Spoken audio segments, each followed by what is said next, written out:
참 좋으신 주님의 은혜와 사랑이 여러분 가운데 가득하시기를 먼저 축복합니다. 지난주일 우리들은 자비의 집이라고 하는 뜻을 갖고 있는 베데스다 연못가에서 깊은 질병 가운데 절망하고 있던 자그마치 38년 된 병자, 그 모습을 우리들은 먼저 봤습니다. 하지만 우리 예수님, 절망이 있는 자리, 고통이 있는 자리 반드시 찾아오시는 예수님, 그곳에 찾아오셔서 이렇게 선포하십니다. 일어나서 내 자리를 걷어가지고 걸어가거라. 이 선포, 이 말씀은 우리에게도 주시는 말씀입니다. 넘어져서 주저앉아 있을 때에, 피곤하고 지쳐서 잠들어 있을 때 우리는 일어나야 합니다. 깨어나야 합니다. 그래서 일어나라. 주저앉아 있던 그 자리, 나를 올가매고 나를 사로잡고 있던 그 자리를 걷어내고 드러내야 합니다. 그래서 내 자리를 걷어라, 내 자리를 들어라. 주님 명령 따라서 생명의 길을 걷기 시작했다면 끝까지 주님 품에 안기는 그 순간까지 우리는 그 길을 걸어가야 됩니다. 그래서 걸어가거라. 사랑하는 여러분들이 일어나라, 내 자리를 걷어라, 그리고 걸어가거라. 이 음성을 꼭 들으면서 사시는 여러분 되실 수 있기를 또한 축복합니다. 이 좋으신 예수님, 이제 예수님은 부활하시고 승천하셨습니다. 물리적으로 예수님은 우리 곁에 계시지를 않죠. 하지만 예수님은 지금 하늘보좌 우편에서 우리를 위해서 기도하고 계십니다. 말씀을 통해 확인해 봅니다. 히브리서 12장 2절 말씀, 믿음의 창시자요 완성자이신 예수를 바라봅시다. 믿음의 주요 온전케 하시는 이인 예수를 바라보자, 이 말씀입니다. 그러면서 예수님을 그는 앞에 놓여 있는 기쁨을 내다보고서 부끄러움을 마음에 두지 않으시고 십자가를 참으셨습니다. 십자가 사건을 이야기하는 거예요. 그리하여 그는 하나님의 보좌 오른쪽에 앉으셨습니다. 로마서 8장 34절을 보게 되면 그리스도 예수는 죽으셨지만 다시 살아나셔서 십자가의 죽으심과 부활, 그리고 하나님의 오른쪽에 계시며 우리를 위하여 대신 간구하여 주십니다. 지금 예수님은 우리를 위해서 기도하고 계시는 것이죠. 이렇게 좋으신 예수님, 예수님께서 승천하시면서 한 가지 중요한 약속을 해주십니다. 누가복음에도 있고 요한복음에도 있는데 누가복음 24장의 말씀으로 제가 소개하도록 하겠습니다. 24장, 보아라, 나는 내 아버지께서 약속하신 것을 너희에게 보낸다. 하나님께서 약속해 주신 것을 너희에게 보낸다. 그러므로 너희는 위로부터 오는 능력을 입을 때까지 이 성에 머물러 있어라. 이 성은 예루살렘 성입니다. 너희들 약속하신 것이 있다. 하나님께서 약속해 주신 것이 있다. 그리고 위로부터 오는 능력이다. 바로 이게 성령입니다. 이 약속을 기억하고 있었던 성도들과 성도들 120명쯤 되는 사람들, 그래서 우리는 보통 120문도하고 부르죠. 마가의 다락방에 모였습니다. 그리고 기도했습니다. 약속하신 대로 성령이 임재하셨습니다. 마침 이때 절기가 오순절이었습니다. 그래서 오순절 성령 강림 이야기합니다. 이것을 기념하는 주일이 바로 오늘 성령 강림주일, 성령 강림절입니다. 또한 우리 감리교인들은 꼭 기억해야 될 우리 감리교의 창시자가 되는 요한 웨슬레 목사님의 회심 기념주일이기도 합니다. 웨슬레 목사님도 한평생 성령 안에서 성령 의지하면서 사신 분이거든요. 감리교의 시작이 바로 요한 웨슬레 목사님의 회심이라고 한다면 이 땅에 주님의 몸된 교회의 시작은 오순절 성령 강림 마가의 다락방부터 시작됐습니다. 시작과 시작이 만난 아주 귀한 주일인 것이죠. 예수님은 친절하게 우리들에게 성령님이 누구신지를 잘 안내해 주십니다. 십자가를 앞에 두신 예수님, 제자들에게 성령님을 이렇게 설명해 주십니다. 요한복음 14장 16절, 내가 아버지께 구하겠다. 그리하면 아버지께서 보혜사를 너에게 보내셔서, 기억하셔야 될 단어가 나왔어요. 보혜사인데 다른 보혜사, 영원히 너희와 함께 계시게 할 것이다. 그는 진리의 영이시다. 세상은 그를 보지도 못하고 알지도 못함으로 그를 맞아들일 수가 없다. 그러나 너희는 그를 안다. 그것은 그가 너희와 함께 또 너희 안에 계실 것이기 때문이다. 너희와 함께 계시고 너희 안에 계실 그분이 바로 보혜사다. 성령이다. 이렇게 말씀해 주신 것이죠. 보혜사라고 하는 말은 우리가 흔히 사용하는 말이 아닙니다. 한자로 보호할 때 그 보자, 그리고 해는 은혜할 때 해자. 그래서 곁에서 은혜 가운데 보호해 주시는 분을 보혜사라고 이야기합니다. 다른 보혜사 그랬죠? 이게 어떤 의미냐면 보혜사는 곁에서 돕는 분, 좋은 자가 되시고 안내자가 되시고 상담자가 되시고 저는 가장 좋은 이 성령, 보혜사 성령님의 모습, 내 편이 되어주시는 거예요. 내 편이. 그래서 보통 직업 가운데는 가장 가까운 게 변호사입니다. 근데 이 보혜사가 되신 분은 예수님이셨거든요. 우리들 곁에서 언제나 우리에게 힘이 되시고 능력이 되시고 안내자가 되시고 상담자가 되시고 또 하나님의 뜻을 깨닫게 해주시고, 그러니까 성령님을 나도 보혜사 역할을 했지만 다른 보혜사라고 설명을 한 거예요. 다른 보혜사. 사랑하는 여러분, 여러분들은 꼭 기억하셔야 돼요. 우리와 함께 계시는 성령, 내 안에 계시는 성령 때문에 나는 성령의 사람이다 라고 하는 것을 기억하셔야 됩니다. 목사님, 저는 잘 모르겠는데요. 성령의 사람이면 적어도 신앙생활 오래 하면서 뭐 은혜 받았다고도 하고 또 방언 은사 받았다고도 하고 그래야 되는 것 아닙니까? 아니에요. 우리는 이미 성령의 사람입니다. 여기에서 더 나가서 성령 충만함으로 한평생을 살아야 되는 것인데 왜 여러분들이 성령의 사람이냐? 말씀이 증거하고 있습니다. 고린도전서 12장 3절, 성령을 힘입지 않고서는 아무도 예수는 주님이시다 하고 말할 수 없습니다. 요한복음에는 성령으로 말미암아 우리가 죄인임을 깨닫는다고 하시거든요. 저와 여러분들이 기도하잖아요. 주님, 주님 하면서 기도하면 이게 다 성령의 사람이기 때문에 가능한 것입니다. 오늘 말씀을 통해서 우리는 이렇게 성령 안에서 살아가는 우리들이 어떤 삶을 살아야 되는지를 배우게 됩니다. 두 가지를 우리가 배우게 될 텐데, 첫 번째는 성령 안에서 하나됨을 지켜야 됩니다 라고 하는 것입니다. 하나됨.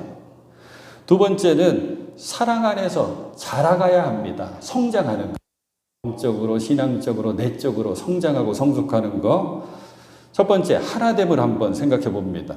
1절부터 3절까지 그 말씀인데 제가 1절과 2절 읽어드릴 테니까 3절은 같이 한번 읽어볼게요. 에베소서 4장 1절로부터 3절. 제가 먼저 1절과 2절 봉독해 드립니다. 그러므로 주님 안에서 갇힌 몸이 된 내가 여러분에게 권합니다. 여러분은 부르심을 받았으니 그 부르심에 합당하게 살아가십시오. 겸손함과 온유함으로 깍듯이 대하십시오. 오래 참음으로써 사랑으로 서로 용납하십시오. 함께 하십니다. 성령이 여러분을 평화의 띠로 묶어서 하나가 되게 해주신 것을 힘써 지키십시오. 아멘. 누가요? 성령이 누구를? 우리들, 여러분을 평화의 띠로 꼭 묶어서 하나가 되게 해주신 것, 이미 하나 되게 해주신 것을 꼭 지켜야 됩니다. 우리가 예수님을 주님하고 고백하는 순간 우리는 성령의 사람이라고 그랬죠. 그러면 우리는 반드시 해내야 되는 게 뭐냐면 성령 안에서 하나 되게 해주신 것, 그것도 평화의 띠로 꽉 묶어서 하나 되게 해주는 걸 우리는 힘써 지켜내야 됩니다. 힘쓴다고 하는 것은 온갖 노력을 다한다는 뜻이고, 지킨다고 하는 뜻은 이미 얻은 것, 이미 소유한 것, 이미 주신 것을 놓치면 안 된다고 하는 것입니다. 왜 성령 안에서 하나됨을 우리가 꼭 지켜야 되느냐? 우리는 다 하나로 부르심을 받았기 때문입니다. 4절부터 6절까지의 말씀이 그것인데 제가 요약해서 한번 뭐가 하나인지 설명해 드릴게요. 그리스도의 몸도 하나요. 성령도 하나고 우리의 소망도 하나고 주님도 한 분이시고 믿음도 하나고 세례도 하나고 하나님도 당연히 한 분이십니다. 그러니까 우리의 신앙생활은 한 하나님께 부르심을 받아서 한 주님인 그리스도를 믿고 고백하면서 한 성령으로 한 세례를 받고 한 소망 가운데 한 몸이 되어서 신앙생활하는 게 우리의 신앙생활입니다. 그게 교회 공동체라고 하는 뜻이죠. 근데 이것을 잘 지켜내야 된다. 근데 이게 쉽지가 않습니다. 참 어렵습니다. 교회는 다름이 존재합니다. 사람들의 모임은 다 서로 다른데 교회만큼 다른 곳이 없습니다. 가장 다름이 존재하는 것이 교회일 수가 있습니다. 생각해 보십시오. 여러분들 사회생활하면서 여러 모임에 가시면 뭔가 공통점이 있기 때문에 모입니다. 취미가 같든지 관심이 같든지 연령이 비슷하든지 아니면 고향이 비슷하든지 학교가 비슷하든지 교회는 다 다름으로 모이게 해주셨습니다. 우리 아이들이 워십, 저는 뒤에서 잘 못 봤어요. 그냥 뒷모습만 살짝 보였는데 잘했어요? 제가 우리 아이들한테 너희들 너무 잘하는데 제가 얘기했어요. 아이들처럼 해야 된다. 그래야지 1등 한다. 끝까지 웃어라 그랬는데 웃으면서 했는지 모르겠어요. 이 찬양제 옆에서 이렇게 지켜보고 하면서 재미있었던 거 뭐냐면 어느 교회가 조금 일찍 도착했습니다. 도착해가지고 인솔한 씨는 선생님이 장로님이시더라고요. 여자 장로님이신데 점심때가 가까워지니까 아이들 밥을 먹이고 준비했다가 오후 시간에 이제 시작했으니까 밥을 먹이려고 메뉴를 정하는데 메뉴가 정해졌을까요? 안 정해졌을까요? 요즘 아이들은 자기 주장이 분명합니다. 김밥 먹자 하니까 나는 김밥 싫어요. 햄버거 먹자 그러니까 자기는 꼭 밥을 먹어야 되는데 여기 가까운 중국집이 있으니까 짜장면 먹자 그러니까 싫대요. 결국 못 정했습니다. 제가 언젠가 말씀드렸잖아요. 감자를 먹어도 어떤 사람은 설탕 찍어 먹는다 그러고 어떤 사람은 소금 찍어 먹는다 그러고 제가 자란 강원도에서는 고추장 찍어 먹는다 그러고 이렇게 말씀 준비하면서 아까 일부에 외쳤는데 이왕 얘기 나온 거 이심 전심 게임 한번 해볼까요? 뭐냐면 두 가지를 제가 딱 부르고 하나 둘 셋 하면 여러분의 마음에 드는 것을 딱 외치는 거예요. 쉽습니다. 한번 해볼게요. 사이다 콜라 하나 둘 셋. 저는 콜라. 콜라도 나오고 사이다도 나왔죠. 짜장면 짬뽕 하나 둘 셋. 저는 짜장면. 자, 이제 여름이면 휴가 가야 됩니다. 가족들과 함께 휴가 갑니다. 산이냐 바다냐 하나 둘 셋. 전 산. 바닷가에서 오래 살았기 때문에 전 산. 요거 질문하니까 재밌더라고요. 이거 아주 굉장한 질문입니다. 국민의힘 더불어민주당 하나 둘 셋. 저는 대답 안 할랍니다. 큰일 나요. 대답했다가. 다릅니다. 삶의 방식도 생각도 경험도 수준도 다 다릅니다. 그런데 주님께서는 우리를 부르셔서 한 공동체를 이루게 매포교회 성도로서 함께 신앙생활할 수 있도록 묶어주셨습니다. 그걸 평화의 띠로 묶어주셨다. 성령 안에서 이미 하나 되게 해주신 것. 이걸 지켜내야 되는데 뭘로 가능할까요? 말씀 속에 나와 있습니다. 그게 2절 말씀입니다. 겸손함과 온유함으로 깍듯이 대하십시오. 서로를 만나서 대할 때 깍듯이 대하는데 겸손함과 온유함으로 깍듯이 대하십시오. 오래 참음으로써 사랑으로 서로 용납하십시오. 이제 우리 알았습니다. 이래야지 성령 안에서 우리가 하나됨을 지켜낼 수 있구나. 겸손, 온유, 오래 참음, 사랑으로 서로 용납해 주는 것. 그래야지 성령 안에서 평화로 묶어진 끼로 꽉 묶여서 풀리지가 않는구나. 이거 할 수 있으시겠어요? 어렵습니다. 이걸 어떻게 해보냐면 저는 성경 읽다가 이렇게 탁탁탁탁 나오는 것들 있잖아요. 갈라디아서 5장에 뭐 성령의 9가지 열매 뭐 이런 거, 고린도전서 13장에 사랑장 할 때 슬쩍 제 이름을 넣어서 한번 읽어봅니다. 이런 거예요. 이명실은 겸손하며 이명신은 온유하며, 이명신은 사랑으로 오래 참고, 이명신은 사랑으로 다 품어주고 용납하며, 읽으면 읽을수록 부끄러워집니다. 안 돼요. 그럼 방법이 없을까? 방법이 있어요. 부족하고 그리고 부끄럽지만 먼저 이렇게 고백하는 겁니다. 나 이제는 성령의 능력을 힘입어서 살기를 원합니다. 내가 이전에는 내 능력으로 살려고 했는데 이제는 성령의 능력으로 내가 살기를 원합니다. 먼저 고백하는 거예요. 그리고 나는 하나님의 은혜 없으면 살 수 없음을 나는 압니다. 내 힘으로 사는 것이 아니라 이제는 하나님의 은혜로 살겠습니다 하고 인정하고 고백하는 거예요. 그리고 다시 한번 이 말씀들을 고백합니다. 이렇게요. 주님, 내 능력이 아니라 성령의 능력으로 살기를 원하는 나 이명실은 겸손하며, 하나님의 은혜 없이는 살 수 없음을 알게 된 나 이명실은 온유하며, 이건 되는 거예요. 내 능력으로는 안 되는데 하나님의 은혜로 성령의 능력으로는 가능합니다. 바로 이게 다름이 이음이 되는 것입니다. 하나됨을 지켜낼 수 있는 힘이 되는 것입니다. 오늘 본문의 말씀을 어떤 목사님이 이음줄이라는 것으로 잘 설명해 주죠. 이음줄. 뭔가 하고 봤더니 음악 용어인데요. 같은 음을 연결시켜가지고 자연스럽게 연주하고 부르는 것을 붙임줄이라고 합니다. 같은 음. 근데 다른 음을 연결시켜 놓으면 그게 이음줄입니다.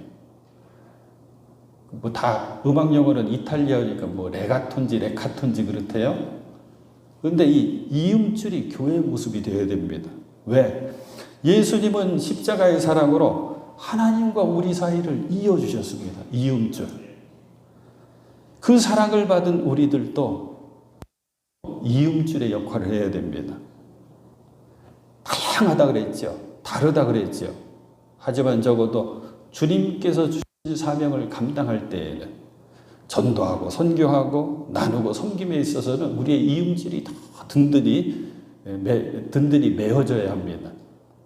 이음줄 얘기하니까 탯줄이죠. 탯줄.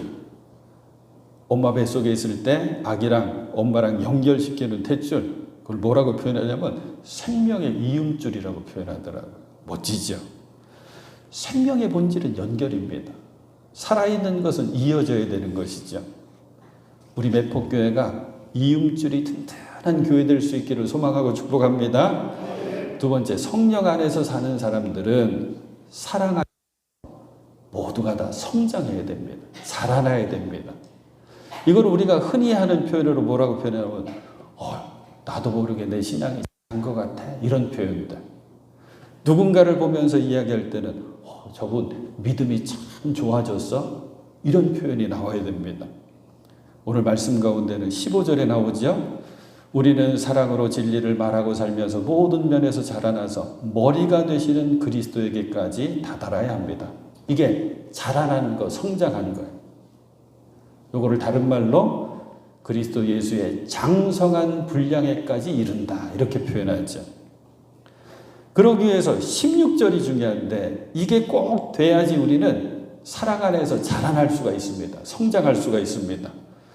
봤더니 첫 번째가 온 몸은 머리이신 그리스도께 속해 있으며 몸에 갖추어져 있는 각마들을 통하여 연결되고 결합됩니다. 붙어 있어야 되는구나. 예수님과 머리가 되신 예수님과 어쨌든지 붙어 있어야 된다. 연결돼 있어야 된다. 그리고 우리도 서로 연결돼 있어야 된다. 당연하죠. 이래야지 삽니다. 떨어져 있으면 죽는 거죠.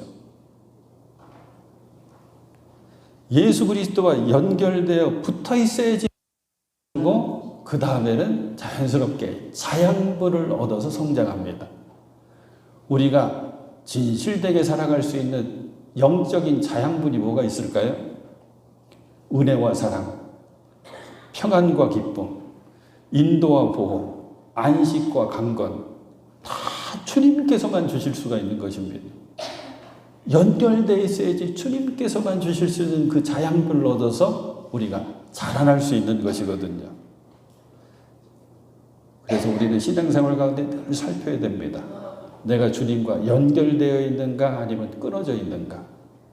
이거를 점검하는 게 신앙생활 가운데 기도입니다. 기도 가운데 내가 주님과 늘 연결되어 있구나. 이것을 깨달아 알고 주님 주신 은혜와 사랑 가운데 우리가 자라나야 되는 것이죠. 두 번째는 각 지체가 그 맡은 분량대로 활동함을 따라 몸이 자라나며 맡은 분량대로 활동해야 되는구나. 뭐예요? 주신 사명을 주신 은사대로 잘 감당해야 된다. 교회를 설명할 때 가장 분명하고 그리고 가장 쉬운 설명이 이거죠. 역시 사도 바울이 우리에게 알려준 건데 교회는 누가 머리가 되시는 거예요? 예수께서 머리가 되시고 예수 그리스도 머리가 되시고 저와 여러분들 각 사람들은 뭐가 되는 거예요? 지체가 된다. 몸의 각 기관이 된다. 어른들은 사지백체라고 그랬어요. 우리의 몸을 팔, 다리 그래서 사지 그리고 여러 기관들을 백체 그래서 사지백체 그랬거든요. 자, 그러면 질문 하나 합니다. 머리는 예수 그리스도 우리 주님이시고 우리는 사지백체 이 기관 중에 하나인데 여러분들은 어떤 기관의 역할을 하고 싶으세요? 조금 어렵죠. 그러면 여러분 앞에 있는 저는 어떤 기관일까요? 머리는 예수님, 머리 말고 사지백체가 또 있는데 어떤 역할? 이렇게 질문할 때는 제가 좋은 답을 하나 생각하잖아요, 원래. 그러니까 여러분을 위해서 주님을 위해서 끝까지 쓰임받는 손과 발이 되겠습니다 하고 답을 딱 하고 있는데 제가 어디 가서 이게 질문을 했더니 권사님 한 분이 그래도 목사님은 심장이지요 그러는 거예요. 그래서 너무 좋더라고요, 심장. 머리만큼 중요한데 심장. 그래서 좋다 그러고 있는데 옆에 권사님이 아니 그게 아니라 우리 목사님은 설교 많이 하시니까 모가지라고 그러더라고요. 모가지. 머리 밑에 붙어 있는 모가지라고. 그래서 한참 같이 웃은 적이 있는데 사랑하는 여러분, 우리는 각각 지체입니다. 중요하지 않은 것이 없죠. 왜 중요하지 않냐면 하나님께서 필요를 따라서 다 맡겨주시기 때문입니다. 여러분들이 맡으신 것 있고 그 맡은 걸 잘 감당하라고 주신 은사가 있거든요. 잘 감당해내시는 여러분들이 꼭 되실 수 있기를 축복합니다. 마지막, 잘 성장하려면 사랑밖에 없습니다. 우리 아이들 보면 그건 답이 나와요. 사랑으로 키운 아이들은 건강할 수밖에 없거든요. 사랑의 특징이 있습니다. 서로 용납해 줍니다. 그리고 서로 품어 줍니다. 사랑이 아니고서는 용납도 안 되고 품을 수도 없거든요. 근데 사랑이 있으면 다름도 품을 수가 있고 용납할 수가 있습니다. 그리고 사랑 안에서 진리를 말할 수가 있는 것이죠. 말씀 마칠게요. 사랑하는 여러분들은 먼저 기억하십시오. 여러분들은 믿음의 사람이면서 성령의 사람입니다. 성령 안에서 이음줄이 되셔서 하나 되게 해주신 것, 이미 하나 되게 해주신 것을 잘 지켜낼 수 있는 여러분 되실 수 있기를 바랍니다. 그리고 이제는 사랑 안에서 또한 이음줄이 되셔서 각자에게 주신 사명, 주신 은사를 따라 잘 감당하는, 그래서 하루하루 예수님 닮아가는 모습으로 성장하는 여러분들이 다 되실 수 있기를 우리 주님의 이름으로 축원해 드립니다.